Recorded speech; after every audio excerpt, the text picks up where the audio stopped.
Apa arti i'tikaf? I'tikaf artinya berhenti sejenak. Itu arti i'tikaf. Al-muksu fi makanin khairan kana aw syarran. Berhenti di suatu tempat, apakah tempat itu baik ataupun tak baik. Itu artinya i'tikaf. Assalamualaikum. Waalaikumsalam. Kau sedang di mana? Aku sedang i'tikaf. Tiba-tiba terdengar suara musik. Bum bam bum bam. Itu diskotik itu. Iya, aku sedang i'tikaf di sini. Karena i'tikaf secara bahasa artinya berhenti di suatu tempat, apakah tempat itu baik atau tak baik. Bu, sudah 3 malam ku tengok ibu tak ada di Masjid Al-Muttaqin. Ibu di mana? Aku i'tikaf. Di mana? Di mall mencari toples. I'tikaf artinya berhenti di suatu tempat. Sedangkan menurut syariat Islam, arti i'tikaf al-muksu fil masjid, menetap di dalam masjid. Di hotel dibuat acara, kita berkumpul, kita sewa hotel, lalu kita buat i'tikaf. Bisa? Tak bisa. I'tikaf hanya di masjid. Di musola apa Ustaz? Kalau di situ ada sholat 5 waktu, subuh, zuhur, asar, maghrib, isya, itu sudah masjid. Walaupun namanya musola, walaupun namanya surau, asal ada sholat 5 waktu bisa i'tikaf. Masuk ke situ, usolli sunnatal tahyatal surau. Mana ada tahyatal surau? Tetap tahyatal masjid. Jelas?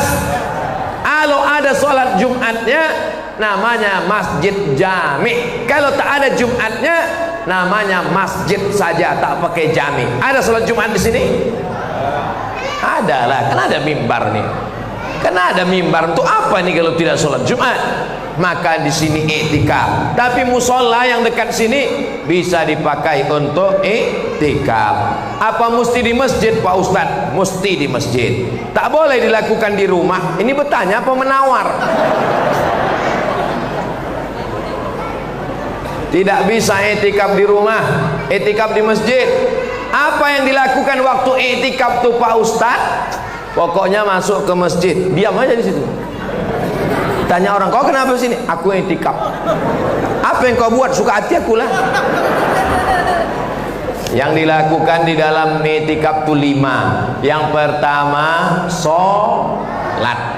Sholat tahiyatul masjid, sholat qabliyah, sholat ba'diyah, sholat tahajud, sholat witir, sholat isyraq, sholat awabin, sholat sunat tasbih, sholat sunat taubat, sholat sunat hajat, sholat sunat mutlak, tegak, ruku, sujud. Aku tak bisa sholat Pak Ustaz, sakit lutut. Kalau gitu duduk.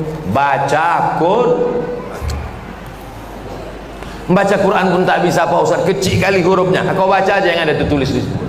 Qad aflahal mu'minuna alladzina hum fi salatihim khashi'un fasabbih bihamdi rabbika wa kum minas sajidin wa'bud rabbaka hatta ya'tiyakal yaqin ya ayyuhalladzina amanu ruk'u. Itu pun bisa tapi tak nampak kali hurufnya Pak Ustaz. Kalau begitu yang ketiga, pejamkan mata, zikir. Afdalul dzikri fa'lam annahu la ilaha illallah, la ilaha illallah. Salat tak bisa, baca Quran tak bisa, zikir tak bisa, mati aja lah. Yang ketiga salat, baca Quran, zikir. Yang keempat, membaca buku agama. Bawa buku yang di rumah yang tak terbaca, buku-buku Ustaz Somad yang masih bersampul plastik yang udah dibeli 3 tahun lalu belum terbuka lagi, baca, i'tikaf di masjid. Yang kelima, muhasabah, merenung. Aku ini berapa lama lagi di sini? Udah diponis dokter katanya 3 bulan lagi mati.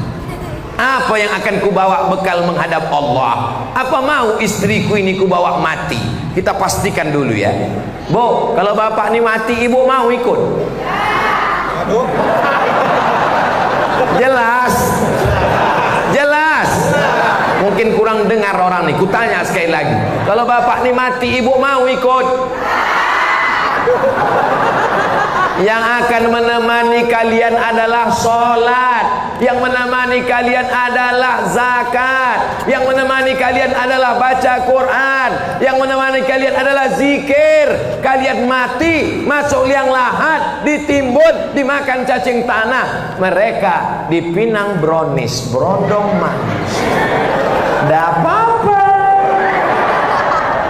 Sekarang kalian ketawa, tapi di jalan nanti betul juga. Yang selama ini lalai dengan hidup, sampai tak ke masjid gara-gara bini, sampai tak datang pengajian gara-gara bini, sampai tak sholat tarawih gara-gara bini. Kau mati, binimu kawin lagi. Ustadz ini nggak enak, kami aja yang jadi objek. Selama ini kalau ustadz ceramah kan bini dibilangnya mati kan? Kan sekarang aku bilang laki kalian mati.